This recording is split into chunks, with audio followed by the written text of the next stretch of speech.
أسألك بالله، جاهز للقاء الله؟ جاهز للقاء الله؟ كم صلاة تأخرت عليها؟ لو قالوا لك باقي لك ساعة في حياتك الدنيا، اللي باقي بتعيشه في دنياك ساعة، يلي تسمعني ذكر ولا أنثى، إنس ولا جن، لو قالوا لك باقي لك ساعة في الدنيا، أسألك بالله وش يمديك تسوي فيها؟ يمديك تدخل يدك في جيبك وتخرج جهاز جوالك وتمسح كل المقاطع اللي تغضب الله؟ يمديك يسعفك الوقت ساعة؟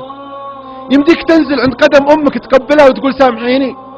كم عقيتك، كم أغضبتك، كم فعلت فيك؟ يمديك تروح لأبوك وتقول سامحني يا أبوي، كنت تصرف علي وتعاتبني من أجل مصلحتي، ومع ذلك أنا كنت أتمرد عليك؟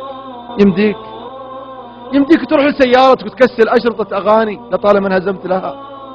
يمديك تروح لجهازك لابتوب ولا مكتبي في بيتك مليان مقاطع، مليان أشياء تغضب الله عز وجل؟ يمديك يسعفك الوقت؟